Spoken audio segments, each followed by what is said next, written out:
What up, guys? Welcome to Stop Losing Women. This is the show where you learn about dating, relationships, women, and everything else in between. I'm your host, as always, Harry Wilmington. And on today's show, we are talking about this new feature from Tinder called the double date feature. I've seen so many commercials in the last week specifically for this feature, which I think has been around since last year, but they're really pushing it heavily now. And so I've seen a lot of ads where you see these two women up there talking about, oh, we should go on a double date with these two guys. And oh my God, it's going to be great. And I just kind of want to talk about that today because I've preached on this channel for a long time that I wholeheartedly believe that if you're going on dates with women, the first couple of months, it should just be you and her solo. And so now we have this new feature out there that's trying to say the opposite of that. And I want to kind of go into what the feature is, why they're trying to promote it so heavily as if it's a good idea, my thoughts on it, and then overall, if and when you should ever do a double date, right? So we're going to talk about that. Plus, of course, this show is about you guys. So if you have any questions you want to ask me during the course of the show, you can leave them in the chat and I'll be happy to get to them. Also, if you need more help, one-on-one coaching, perhaps, you can go to stoplosingwomen.com and you can check out the coaching tab. We also have some great ebooks there and programs, all designed to help you figure out the ins and outs of women. If you're listening to this on the podcast, this show is live every Tuesday, Wednesday, and Thursday around 11 or 12 o'clock a.m. or p.m. So you can go check that out at youtube.com/stoplosingwomen. All right, so before we get to the main topic, obviously we have some questions in the chat that I want to get to. So the first question is from a guy. He says, why am I almost always attracted to married women and the wrong women, but not the right women? So this is one of those things where it's the idea of like, for the married woman part, it's the idea of it's something you can't have. And now it's almost like your ego wants to prove to itself that you can somehow make that work. Like you can go from like a woman that has somebody already to where like your game is just so strong that you can get this woman. But here's really the honest, subconscious, psychological reason that this happens is that a lot of people really do not believe that they are worthy of a relationship.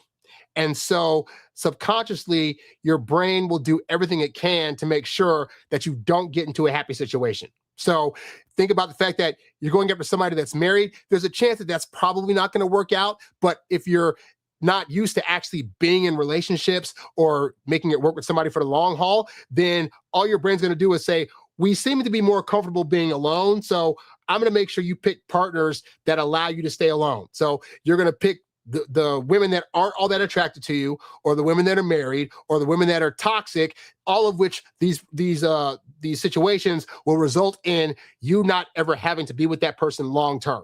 And so you have to look at that. You have to look at, like, if you start to notice that every woman you chase either is toxic or is with somebody already, and you one part of your brain's like, well, I can fight to make this work. But subconsciously, your subconscious knows that scenario is probably not going to work out.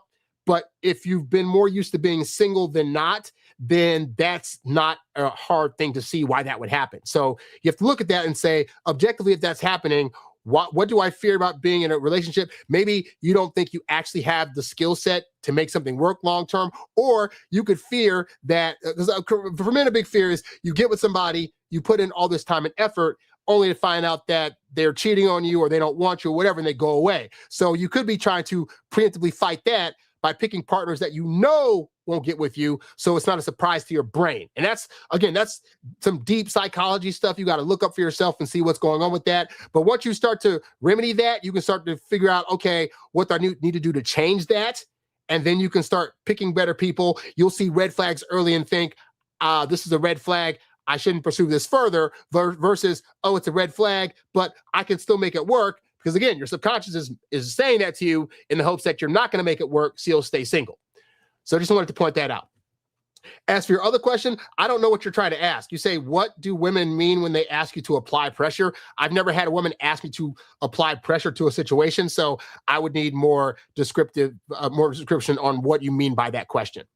Anyway, before I start the show, I want to show you guys something. So I don't know where I found these things, but me and my wife found these things called partner praise, and they're post-its, but they're sticky notes that have the word partner praise at the top. And the idea is that, you would write your partner a sticky note and then you leave it somewhere where they can find it, and then they find it and they're like, oh my God, that's amazing. So before I start the show, obviously I was going to my camera to turn the volume on and to make sure everything's working. And my wife left me a little note on the camera. And so the note says, thank you for always making coming home one of the best parts of my day. So she goes out to work. She works at a law firm where she does law research all day. And so, yeah, she leaves, she comes back home. And so I just thought this was really nice because, I try to make the environment here a peaceful one, a nice one. Like I said, we get along extremely great. We don't have any major arguments about anything. So she comes home from a 12-hour day. Not 12 hours, but between traffic, because she leaves at like 7:15 and then gets back at like 7:15. So between the traffic and stuff, it's a 12-hour day. She gets home from a 12-hour day and goes right to the kitchen because she likes to cook, because that's how she decompresses. So I say this to say that, for one, there are women out there that will cook. So don't buy into the myth that if we're both working, I can't find the time. Trust me, if she has high interest in you, she will come home and go to the kitchen and then do all that stuff. And then also do some other fun stuff later on upstairs in the bedroom, if you know what I mean, right? But this also goes to show it's really good for you as a guy to start getting into the habit of really trying to do little nice things here and there for your wife, girlfriend, significant other, because it really does pay off dividends. I know there's this whole thing of guys thinking, well, if I'm too much of a nice guy, then she's not going to want to get with me and whatnot. And to be fair, a lot of the ways you're trying to be nice in the beginning of a dating situation can seem like overkill, but more importantly, it feels to her like it's unearned. But usually at the point you're in a relationship, doing sporadic nice things here and there, I actually thought about, we had moved and I had misplaced where these partner plays notes were. So I happened to find them and put them on our dresser. And today this morning, I was like, oh, I need to write her a note, but I don't know where I'd put it because she's in the room right now, so I can't write her a note. And the whole time she was writing me a note. Then those little things right there get you little bonus points. A lot of times guys think it's about, you got to do this grandiose thing in order to impress her. But it's simple stuff like this: leaving a little kind note in her laptop saying, hey babe, I just want you to know you're the greatest. She left me a thing on my camera saying that I make coming home a joy to be with. And to be fair, when she gets home, I've done clean the kitchen, so she's ready to cook in there. And then, we're very touched. I realized yesterday, we're hella touchy-feely. I don't know if it's because it's the springtime, but I've just been really horny a lot lately. And so we're very touchy-feely with each other. We say nice things to each other all the time. She's always giving me little flirtatious looks. And that's throughout the course of the day, in the midst of having regular conversations, eating things, going out, et cetera, right? And so, I don't know where I was going with that. Just know that these things exist and these women exist. And if you don't have a woman, if you're not dating a woman that is willing to show you the effort that you're trying to show her with regards to, making time for her and sacrificing to do things for her and whatnot, then you are really, really, really in a bad relationship. And because the women out there do exist. And again, I've dated other women. She's not the only one that's been willing to sacrifice and do kind things and stuff like that. So there are women out there that will do that. And if you haven't had a lot of relationship experience, you might just have the belief that you as the guy have to do all the work and women never do their own part. And that is emphatically not true. So, but I just wanted to share that with you guys, because that literally happened 5 minutes before I got on the air, that I saw this note that she left. I don't know if you guys see that in the thing. I'll make it focus for you guys. So see, it says, thank you for always making coming home one of the best parts of my day. Love it. Absolutely love it. So anyway, let's see. I have a question here. Okay. So a guy had asked the question about, what do women mean when they ask you to apply pressure? I didn't understand what he said. And then some other person left the thing and said, I think what he means is men fighting for them and make a move to forward their relationship. So that's a different conversation. So let's reframe this question as is if he's asking that. Okay. So what do women mean when they ask you as a guy to quote unquote fight for them and make a move to forward the relationship? So what this means, here's the thing, because women aren't going to be able to explain to you what they mean when they say these things. So if a woman's like, I want a guy that's going to fight for me, cut to when you guys have an argument and she's ready to break up and you're going to be like, no, you need to stay here. We're going to make this work out, blah, blah, blah, blah. You ain't got to do all that. But women do want a guy that's not going to just leave with the drop of the hat.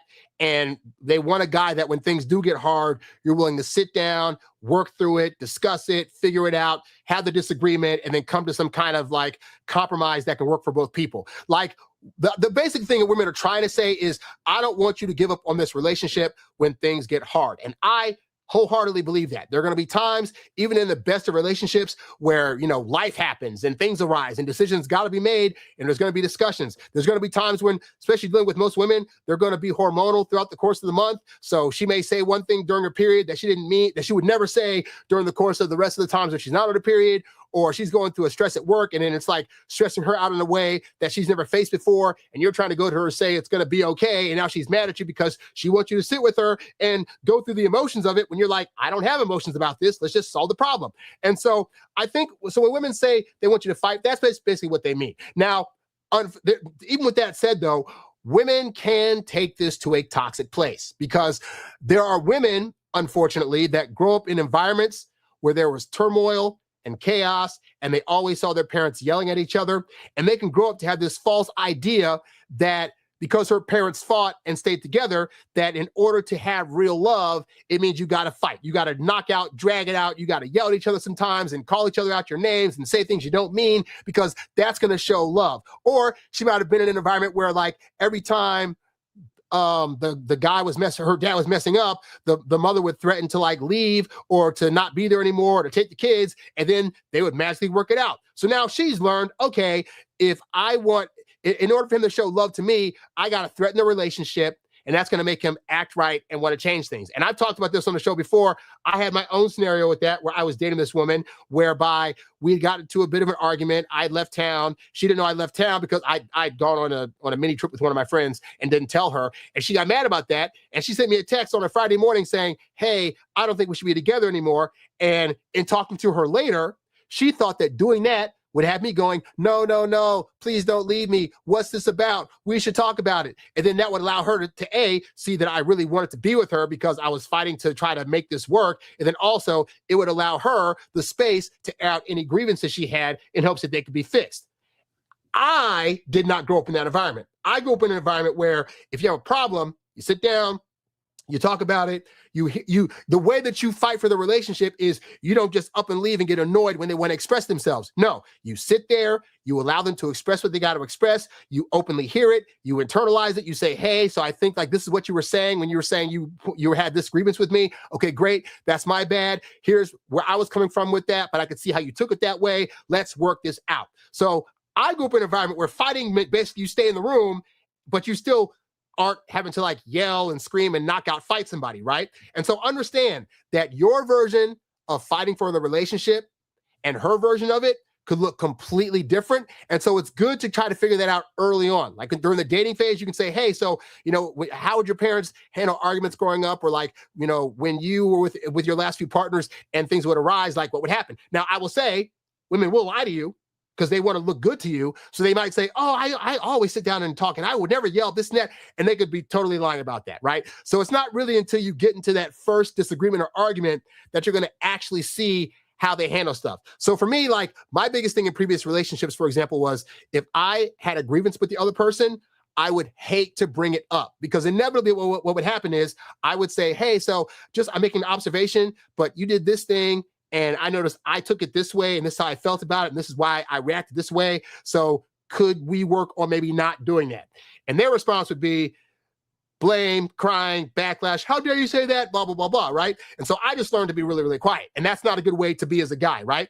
So with my now wife, when the first time I had to like bring something to her attention, like we had gone out someplace and, you know, people were like ragging on me and she kind of like made a joke also. That wasn't like too much at my expense, but it still made me feel some kind of way, right? And we had never had the conversation of like, I recognize in me, I can be super sensitive, especially when I'm getting joked on, but especially when somebody I'm dating is like also joking on me. So I just kind of had the convo like, hey, so I realized this, I didn't know this about myself before. Like I'm a little sensitive, but like, I just noticed that like, you know, with you being with me, when you made this kind of joke, I took it this kind of way. And I know other people were doing it, but just in a relationship, like I will never joke on you. And because I just don't think that's fair. And I'm realizing that I'm taking a certain way when I hear certain jokes about myself. So could we not do that? And her response was, oh, my bad. I totally didn't mean anything by it, but like, yeah, I will totally not do that. Hadn't done it since. But that's me saying, hey, me bringing it up and saying, hey, this is something that bothers me, is me fighting for the relationship, because I could just say, you made this joke about me and now I don't want to see you anymore. Like, so understand, there are women out there that also understand that fighting for the relationship doesn't have to look like an actual fight. But there are plenty of women out there that learn toxicity and learn the wrong ways to deal with this stuff and understand, like, you can't change. I mean, they can change over time if they want to, but it's really, really hard to change people and not, if they're not able to see that the dynamic that they grew up in or the way that they've operated up to this point with regards to fights in a relationship and what it means to fight for a relationship is toxic. And again, I'm not in the habit of trying to change people, because there are too many other people out there that will have gone through some of these things already and know what to do, to where I'm not trying to stay around long-term with somebody that doesn't know that. Just real talk. So hopefully it answers that question. All right, guys. So I really, really want to talk about this Tinder double date feature thing. So Tinder has been around for a while. And in fact, back in the day, I was using Tinder. I met this one woman that I ended up dating for like 6 years on Tinder. And then I had some subsequent dates after that between Tinder and Hinge. Have been like my main platforms, right? But yeah, on Tinder, hey, I was a fan from back in the day. I will never say like, oh, online dating sucks or Tinder's a horrible place and a hodgepodge of trash. Like, I just fundamentally don't believe that. I think there are good people that get on there that are busy with life and can't just go out and socialize all the time. So they go on a dating app to try to meet people.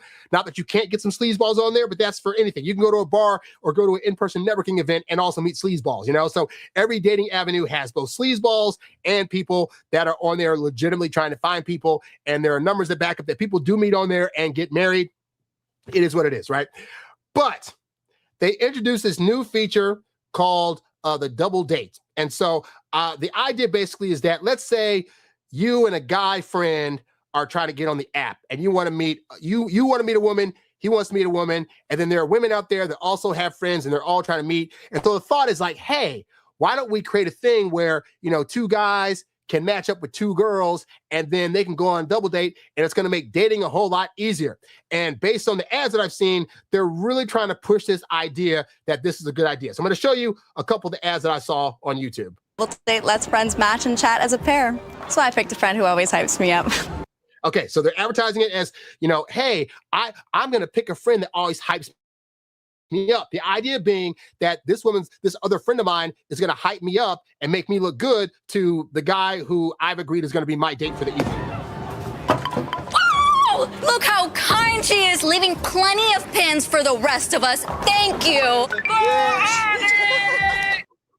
That's a little overboard in terms of like trying to push your friend, but I get what they're trying to push, that you take your best friend on a date with you and they're going to hype you up, even though she also has to go on her own date. And so it's like, is the goal that they're going to both be hyping each other up the entire time? Whatever. Anyway, here's the other ad that I saw that has been shown heavily. Tinder double date field office. We match and date as a pair. That was sick. Pause. Translation, second date secured. Also, we control time. Yeah. So again, the idea like, oh, we both hit a golf ball at the same time. And so, oh my God, that's going to impress our date so much that they're going to want to be with us long term. Now, also I notice a lot of these ads, it's mostly the women at the forefront. Like the women are the ones talking about, yeah, the Tinder double date feature, blah, blah, blah, blah. Now, why do you think that is? Why do you think it is that most of the time with these ads, women are the ones at the forefront? It's because they're trying to push this feature to women specifically, because the idea is that, you know, let women get on dating apps and talk about all the creepy guys, or they're the ones that of the two sexes oftentimes are taking a lot longer to pick a match. And then even when they talk to guys, they're not completely sure about if that guy's the one that they should meet in person or not. And then if they do meet him in person, what if the guy's kind of creepy? It's going to be awkward. And the question becomes, am I going to be safe with the guy by myself? Should I go on a date solo when I don't know much about this person? And so the idea is that, hey, if you bring a friend along and the other person brings a friend along, the more people that are there, the less scary it should be for you to date.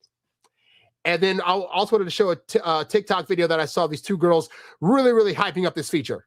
on a double date. Obviously, we do everything together, and we just found out Tinder has a double date feature. We can't do anything alone. It was actually really fun building our profile. You get to choose your interests. I put walking. Guys, I love to walk. I put movies. Usually I feel like really nervous to go on a date, but I'm so hyped right now. This is our dream scenario too, because we always debrief the date. We can both read the vibes together.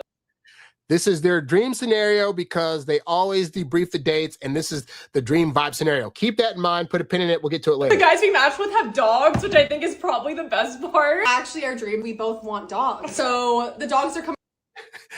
So the guys have dogs. They want dogs. Therefore, it's going to be a perfect match. Like they're hyping this up, by the way, that they're already piping it as if to say, like, you know, based on they like dogs and we both match these two people, we already know it's already going to work out. We're already going to like them. It's going to be great. Coming along as well. We're going to a park. It's going to be a cute vibe. I need her to vet every guy that I date. If they can handle both of us together, they That's can so handle true. anything. If you're nervous about dating alone, literally don't. I'm Manifesting actually a excited. good date. Wish us luck, and you guys need to try Tinder's double date. We can all debrief our dating stories in the comments. Cheers.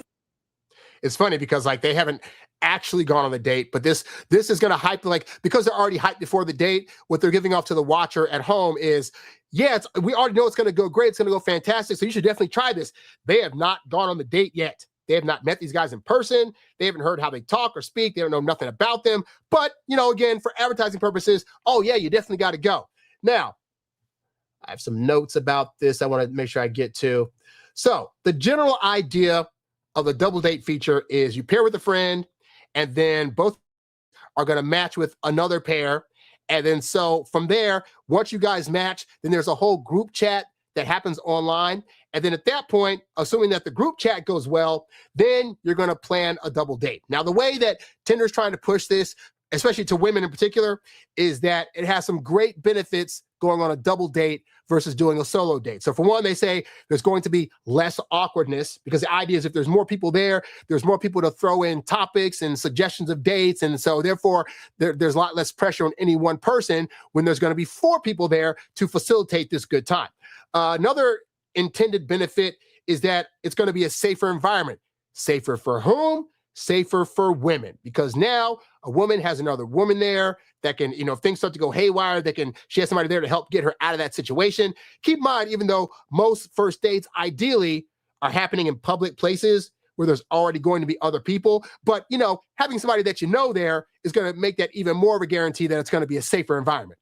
Then they have the idea that, like, it's going to be a more relaxed vibe. So there's a thought, and this is also, to be fair, kind of true, that, you know, a solo guy and a solo woman are going to go on a date, and it's going to be awkward. The guy's going to be there fidgeting, trying to figure out what to say to keep her interested and what to do and talk about. And then she's going to be thinking, does he just want sex the whole time? And that kind of facilitates that environment that, you know, he could be talking about, like, you know, nefarious things or things that are uncomfortable the whole time. And so it causes both people to tense up. You know, and so the idea is that if you go on a double date, then there'll be less pressure because it'll feel more like a group hangout outing, which is going to be less pressure for things to get overly romantic and too physical, etc. And so that's the idea. And then also, of course, it allows for more social dating experiences. So these are the things that they're trying to press. And admittedly, there are some guys out there that might hear all this stuff and be like, you know what, that double dating feature, I could totally get down with that, for reasons such as the guy feels less pressured. I mean, hey, if you got a wingman there, the wingman can throw out some suggestions you could just jump onto. And so it's not looking like all awkward if you can't think of something to say because somebody else is there to take some of that pressure off of you. The wingman advantage, like I said, having a wingman, if you go to a club by yourself, it is so much harder to try to hit on women versus if you go with a wingman who therefore you can kind of like go back to and you can talk to each other as you're trying to figure out your strategy to talk to other women out there. You can meet other people at the bar with your wingman. And like the commercial said, oh, you got a wingman and now hype you up and say good stuff about you. Like they're trying to push that. Easier conversations, less fear of awkward silences, because again, there's 4 people there facilitating a conversation. And basically, it ends up being like a training wheel for dating. So if you're a person that hasn't really dated a whole lot, or you're kind of nervous about, oh my God, the date I have is really attractive and I'm afraid I'm going to ruin it, then it's kind of like, before you put your big boy pants on, you're going on a date and you're getting some training wheels, you're getting some practice with other people. You have your wingman there to kind of help you out, to pull you to the side and be like, hey, dude, that girl's really liking you. You can do whatever, like go get. And so those are the things that they're trying to push with this. And much of this stuff does in fact sound pretty positive, you know?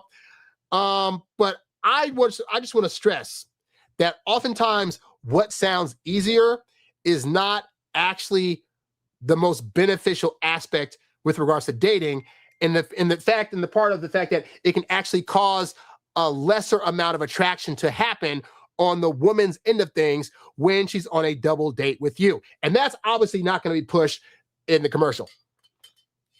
So let's rewatch these commercials again from a different perspective, right? Let's go to the bowling commercial. Not a double date. Not you.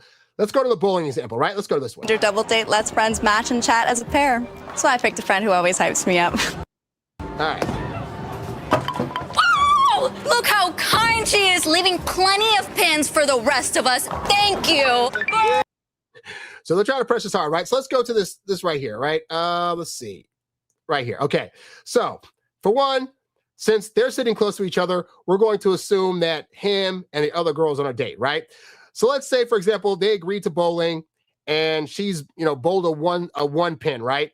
And maybe he doesn't quite give the reaction that she thinks he ought to give. All right. So, you guys can see what I'm pointing at. So let's say the guy in the purple shirt is dating the girl that's up for a bowl, right? And the girl that's up for the bowl hits the one pin, and that's all she hits, right? So you see the girlfriend getting up like, oh my gosh, she's so great, she left the pin, blah, blah, blah. But let's say that the girl sitting down thought that the guy in the purple shirt should have had a better reaction to make her friend feel good. Like he should have been the one to get up and say, oh, hey, you got one pin, that's all right, you did it, go, right? Let's say he didn't make that thing, right? So now, after the date, they go home with the guys go home with each other and the girls go home with each other. And so they're debriefing on the date.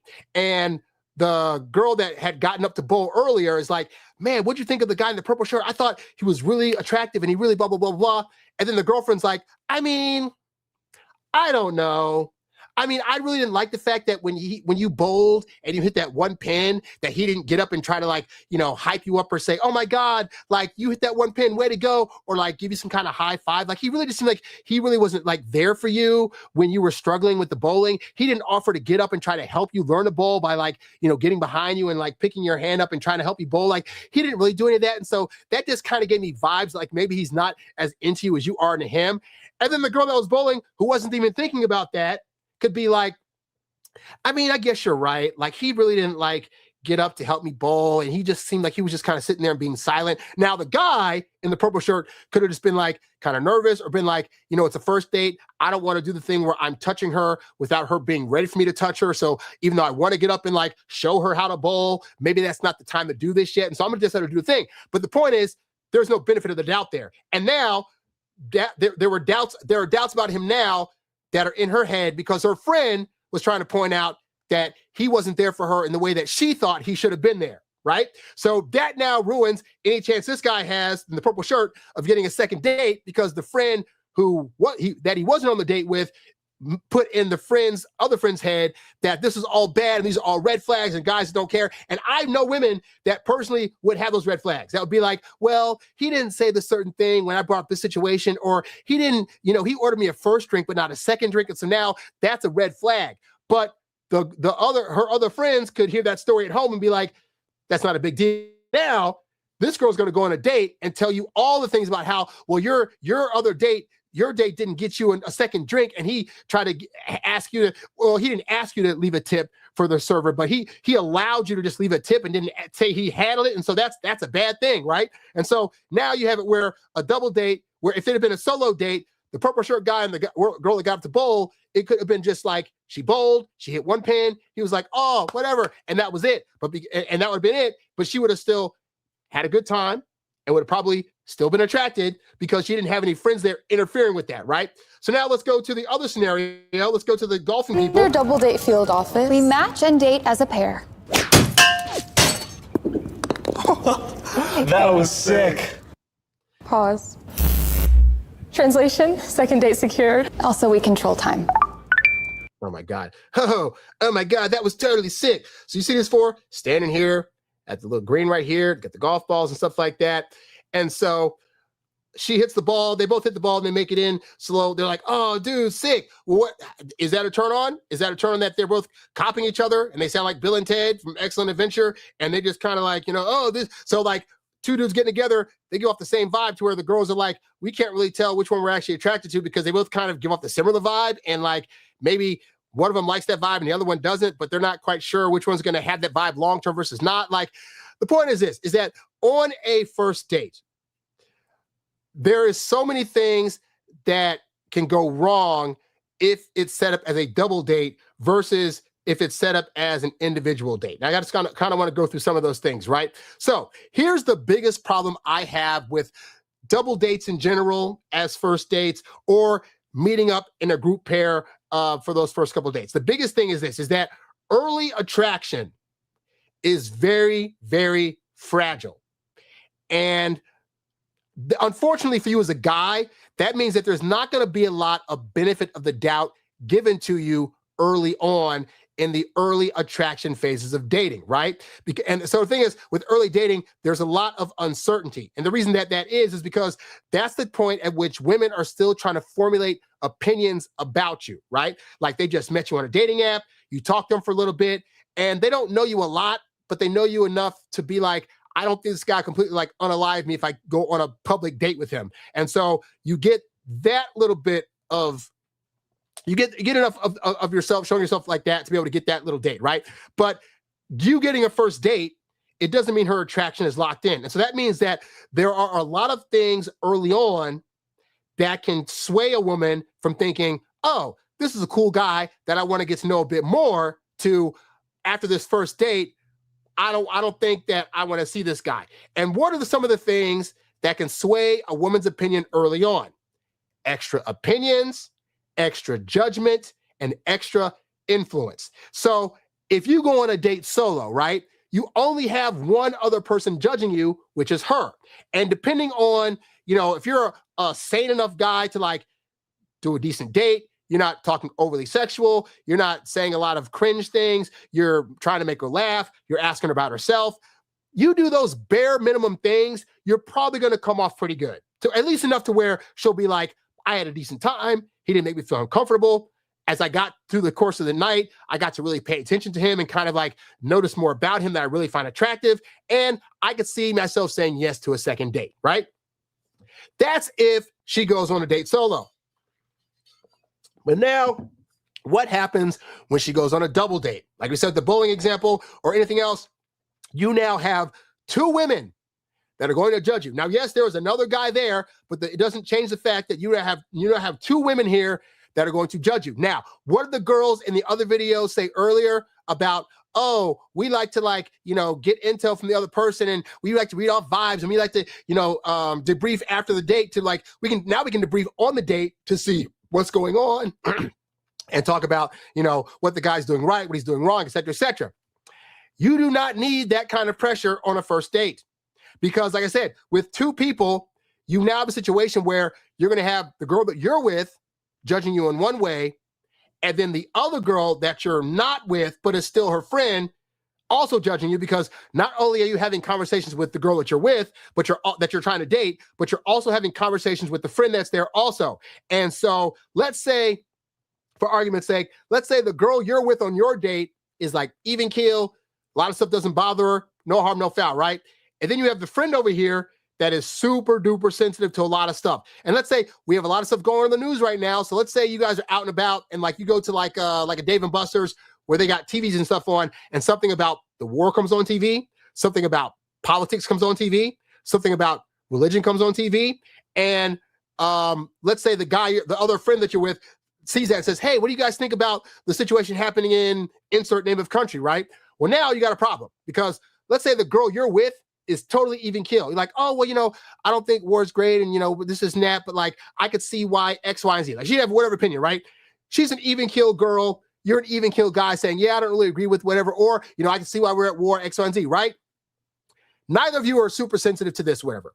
But then the girlfriend she has is like, well, I feel actually that, our president, this and that, or this country, this is that, or, well, I think that regardless of what the situation is, her feeling about what's going on this news story is super extreme. And she's also one of those people that if you have a disagreeing thought about the thing, she wants to go nuclear war 10 on your behind and argue with you about why it is that your opinion's wrong and how could you think this way. And now, whether she agrees, because she doesn't agree with you, she now sees your disagreement with her as a red flag, even though the friend that you're actually on a date with does not.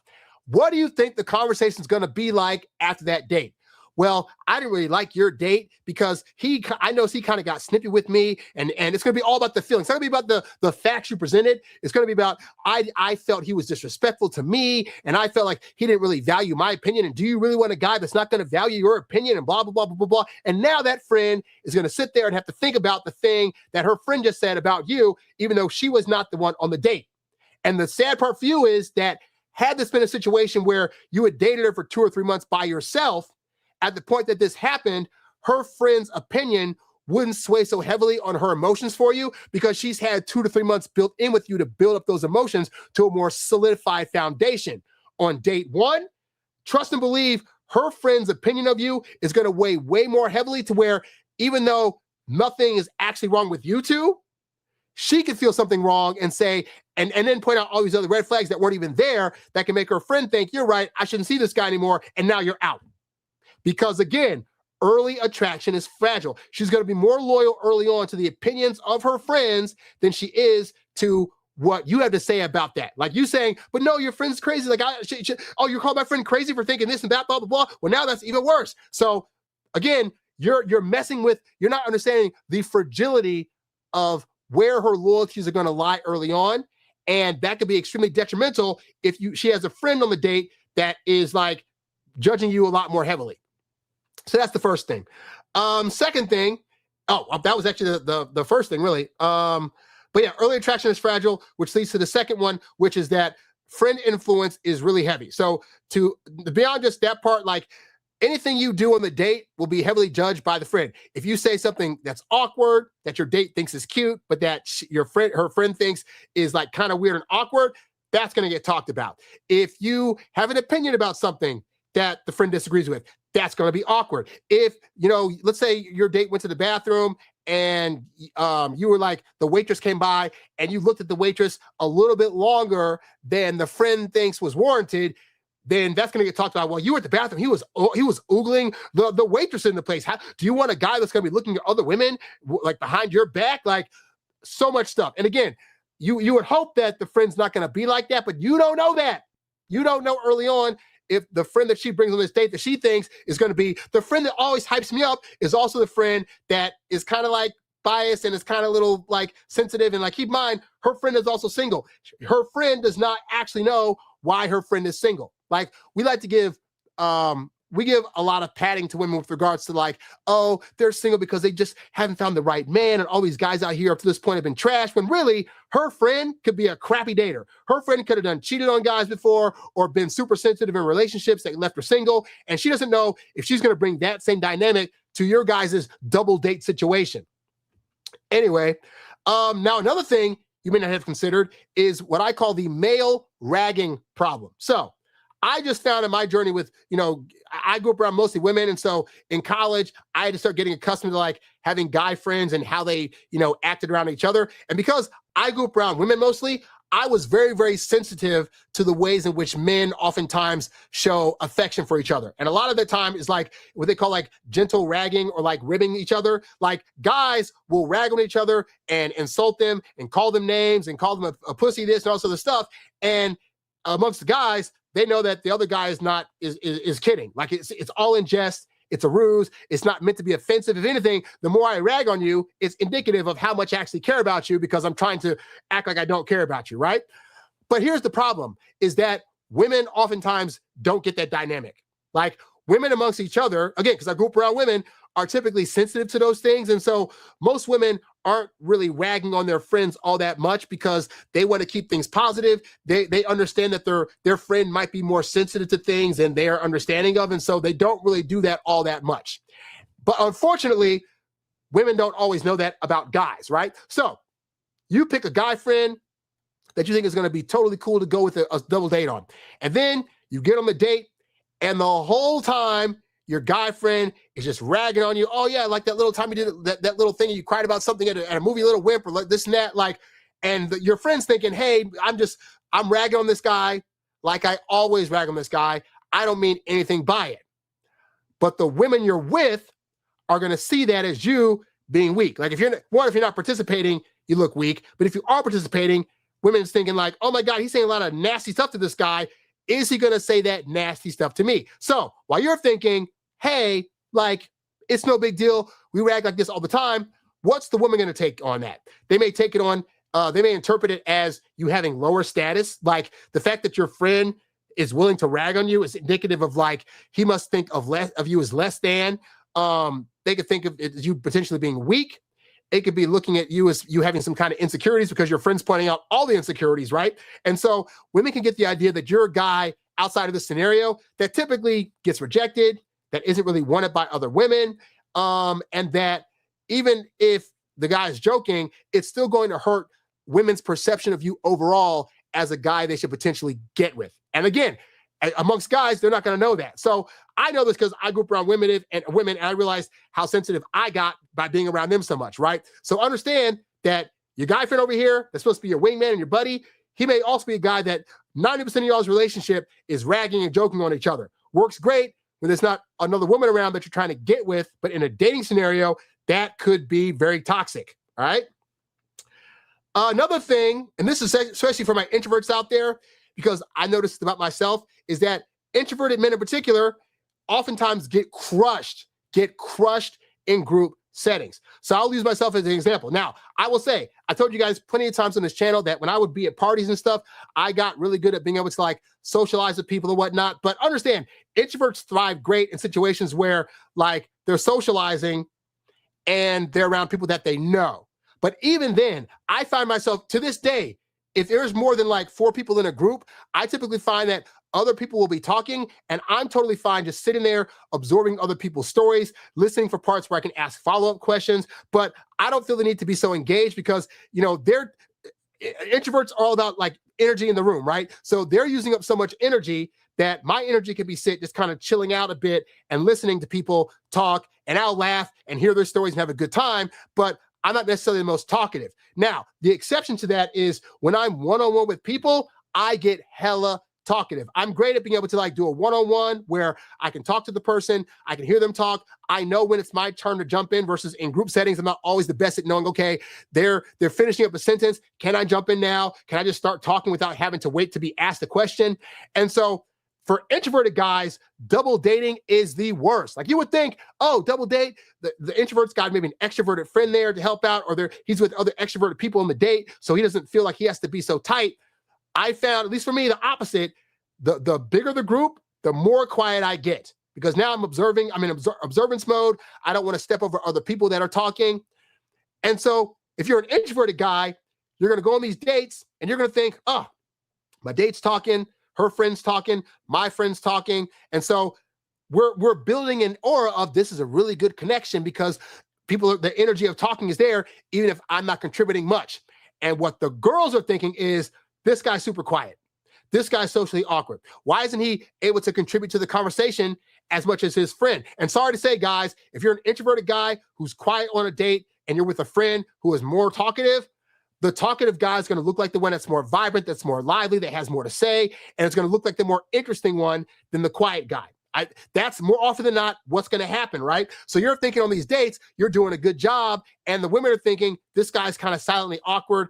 I don't know what that's about. Maybe he's really, really boring. Maybe he's not as confident about himself. And you could be and have all the confidence in the world about yourself, but on that date, when you're not saying a lot, it's not looking like that. Now, this is why I also think that it's better to go on solo dates, because as an introvert, you actually get the practice of being able to break out of your shell a little bit and learn the habit of being a good conversationalist. Because yes, being a good conversationalist actually is a skill set, and you have to be thrown into situations where you have to test that skill set out. You don't get that if you're using the training wheels of doing a double date. But if you do the solo dates, you start to get better at being able to be more of a solo conversationalist, you start to really realize that women just want to talk the whole time. So you learn how to ask better follow-up questions. You learn when to interject stories that are going to create a good vibe for the date. And you don't get that when you're doing double dates. Another thing, with double dates, comparisons instantly happen. As I've said, like I said previously, if you're on a double date, if your friend's a better talker, a better dresser, if he knows how to smell slightly better than you, like, and it's not that you can't learn these things, but there's always going to be a comparison, even with like the guys in the video. Like if you go back to the guys in the video. Date as a pair. That was sick. Like with these two guys, right? You got this guy here in the kind of jacket, even kill. You have this guy over here kind of in a just blank shirt. Like, trust and believe, these women are comparing these two guys, you know? And so you don't do yourself favors when there's comparisons. Why? Because if you go back to the first thing I said, which was that early attraction is very, very fragile. So let's say you go on a date solo with a woman, and in the starting out realm, we're using Doc Love scale of attraction, 51% to 90 plus, right? The goal is to get to 90 plus, where you can do no wrong, where women will leave you partner praise messages. So on a date one, a woman may have 55% interest in you, right? And that's not a bad place to start, but the goal by the end of the date is to build it up to where it's like 61, 62. And so as you go on these dates, her interest in you builds more and more, right? But now let's say you go on a double date, right? And her interest in you might have been at 55%, but her interest in your friend, based on how he's dressed, based on what he's wearing and how he's talking during the course of the date, starts at 58%.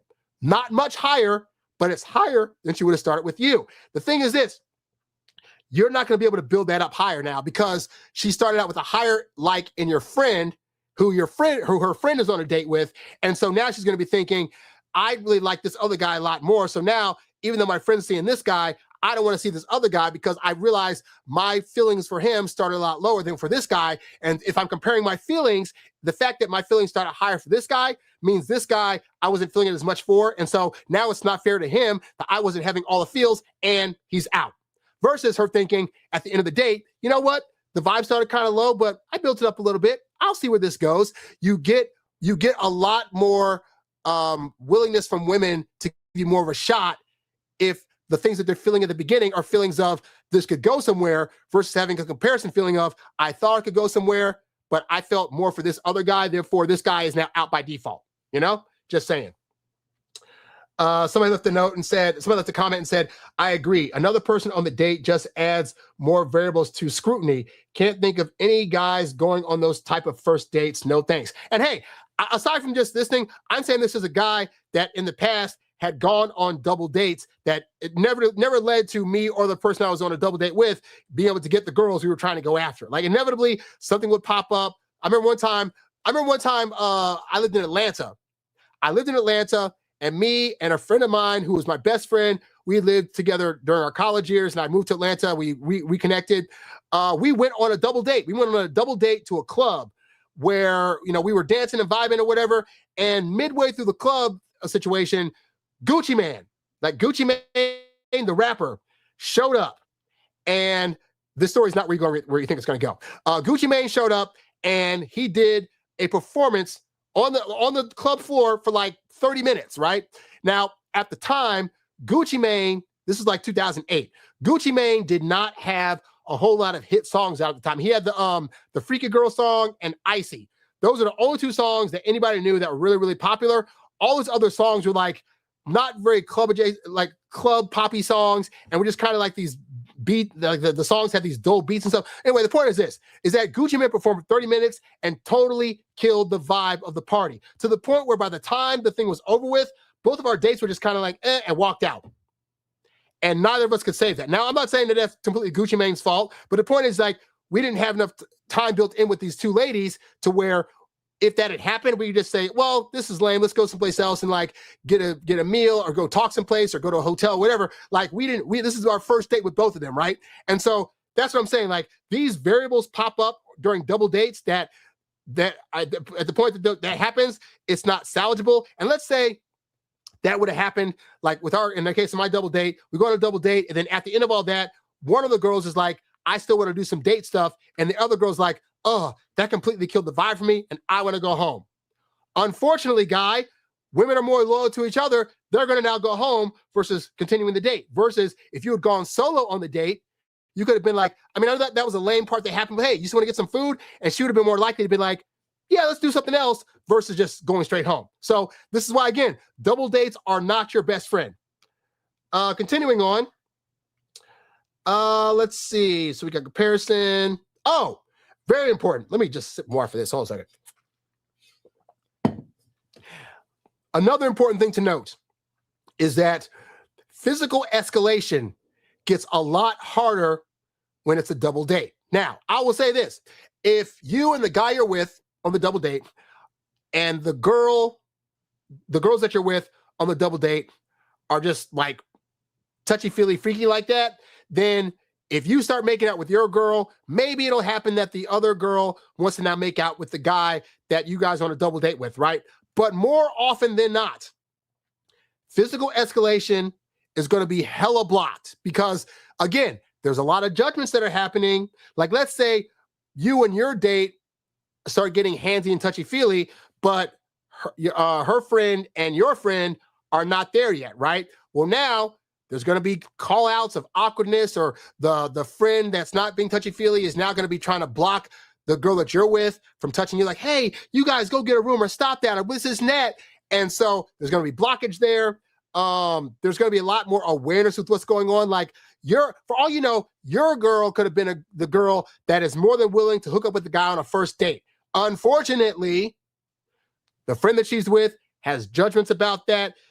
Her friend knows that there's judgments about that, and so she's trying to be on her best behavior and not do all the freaky things that she would normally do if her friend were not there, but her friend's there, right? And so the escalation of that, the idea of like you guys going off by yourself, that gets thrown right out the window because women are like, we're on a double date to make sure that we're protective of each other. So no, I don't want you to leave with this guy by yourselves. And it's not that it can't happen. It's just there are so many things that are stacked against that happening. And I'm all about teaching you guys probability. The probability of you being able to take this girl that you met home on a first date and do some stuff with her lowers significantly because the friend is there. And hey, for all you thought, you could have been thinking, hey, you know, I'm glad the girl has another girl with her because I want her to feel safe.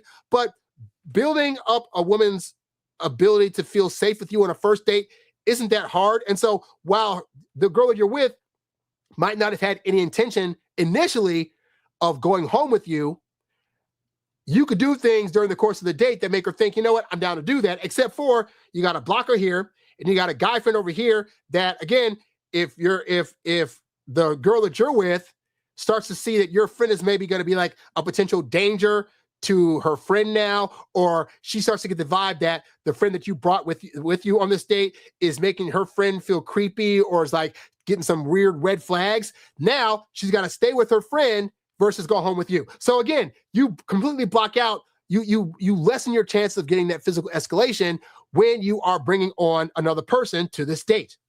And I'm not for that because I wholeheartedly believe if the situation arises where two grown adults want to go do some stuff, you should be able to have access and privy to do that. And you blocking yourself by having two other blockers there, it's not a good look. It's not a good look. Another thing here, and this is the thing that you may not have considered, is female competition and sabotage. So let's say of the two people on the date, you're the one that both women want. Like your friend's the one that's kind of slow and kind of awkward and kind of shy and isn't really like contributing to the conversation. But you, because you got one-on-one coaching with me, you looked at my videos, you got my ebook, Stop Losing Women, which you can get at stoplosingwomen.com. You know what the heck you're doing on a date. In fact, you know how to bring up conversations that are lively and vibrant and get both girls being a little flirty with you. And now we have a problem, which is at the end of the date, both girls want you. Now, I don't think that the other girl who's on a date with your friend is going to come out and say that. But what I do know is that women will very much sabotage other women. So if you're having a good time on your date and her friend is having a bad time with your friend, she could still try to say stuff about you later on that's going to sabotage her friend's happiness, because if you guys both can't have good times on these dates and both find your person on these dates, then none of you can. The other thing that could happen, though, is that the friend could say stuff unintentionally about you that's meant to turn her friend off, so that way she can now get you. That does happen. Women do go behind their friends' back and say stuff, or like, maybe, your date goes to the bathroom, and then while your friend's gone, her friend is now trying to, like, basically sell herself to you on the low key, because they're going to do it passively, so that way this guy over here that she's actually on a date with doesn't catch it. But you, having studied my stuff, are going to know that she's trying to throw a vibe also, which is not a good look. I mean, unless you want to date both girls, you totally could. But again, be aware that female competition and sabotage could result in this being blown to bits, to where either this girl talks her out of liking you, and then let's say you're not feeling the friend, now you have nobody. That does happen. And so this is in general why not just me, but a lot of dating experts at large typically advise against this idea of doing a group date early on, right? So what I typically advise, and what a lot of other guys advise, is that for those first couple of months, it should just be you. It should just be you and the woman going out there dating. Why do we say that? Because, for one, early attraction is fragile, and also outside opinions as a result of that are going to matter a lot earlier. This is also why I'm against things like, a lot of guys make the mistake of thinking after one date, oh, I have a party I'm going to next week, I should totally invite her to be my +1. Or, oh, I'm going to a birthday event, I should bring her with me. Or, oh, my family's having a family reunion, why don't I just bring this girl that I just met to my family reunion, or to meet my mom, or to meet my brother, or to meet other family members. Like, the thought is, oh, if I bring this girl around other people, then what? They can judge her and give me an assessment. But same rules apply. You don't know what family members are going to say things that are going to make her have a differing opinion of you. You don't know if you bring her around your brother that she finds hotter than you, or your cousin that's hotter than you, or whatever, if that's going to result in her having a second opinion about you, that because it's so early on in the process is not going to sway her. Because the reality is, again, the later you get in the dating process, the more time that she has sunk into spending with you, then it's going to be a lot harder for her to change her mind about you later down the line. And women will hear that and think like, well, if she's going to change her mind, then good, because she might have found out something about you that she wouldn't have known otherwise. And more often than not, the reality is that other women, like with these double dates and stuff, other women are going to point out to your date things that aren't really red flags, but that are going to be heavily judged a lot earlier on in the dating process. You chewing with your mouth open, for example, her friend might see that as bad etiquette, but maybe the girl you're dating wouldn't have noticed that until it was pointed out to her 3 months into the relationship, at which point she already likes you enough to be like, well, it hasn't bothered me up to this point, so I'm totally cool with it. But early on, you're right. He does like chew his food really loudly, and how's that going to look on me and all this other stuff? Like, there's just too many things that can go wrong early on. So I recommend typically 2 to 3 months. Usually I tell people, really wait until you're close to giving titles out. Or if you can manage it, wait until you're actually the boyfriend before you start saying, hey, so-and-so and so-and-so want to meet you. Because at that point, she'll feel less pressure to perform, and her feelings will be solidified in you enough to where if there are any judgments from her friends about you, it's less likely to sway her opinion. So all that to say, this is why I'm really not a big fan of Tinder's double date feature, is because on paper, it sounds great. It sounds like there's going to be less pressure. Hey, there's other people there, so there's going to be a lot more fun. You have things to bounce off of other people besides just one other person. It's going to be a more relaxed environment. But the reality is that there's going to be more comparison. There's going to be more competition. You have a less chance of getting more intimate with the person you're with if you decide you wanted to do that. And overall, there's going to be more outside influence. As a result of that, also, there's going to be slower attraction. Because here's the thing. Women need time to sit with themselves on their own, or even with other people, but they need time to sit, to experience you in a solo environment. Because here's the reality, right? Like, I've been married now since June of last year. So June, July, August, September, October, November, December, January, February, March. So it's been like 9 months now, right? And most of the time that me and my wife spend are with each other. Like, we have group stuff. We're going out to a friend's birthday this weekend, but the majority of the time together is me and her by ourselves at the house, by ourselves going to the grocery store, by ourselves doing whatever, right? And I like that time. I love that time, right? But we got to get used to that time together doing solo stuff. Even though, like, back in the day, I met her in a party environment, but in that party environment, I got her alone by ourselves to be able to chit chat and talk to each other. And then since that time, we had a lot of time to be by ourselves, right? So at the point that she brought me around her friends and family, if I talked a little too fast, or if I, had a job that they didn't maybe approve of, because I don't have a formal job. I do stuff at home all the time. And some people heavily judge that, me being a theater major could have been a big judgment, right? Me doing that, the fact that I do clinical trials, my own family judges me for that, right? So let alone, how does her family feel about that? But none of those things are going to sway her love and desire for me, because our love and desire for each other and attraction was fostered in us spending one-on-one time together, right?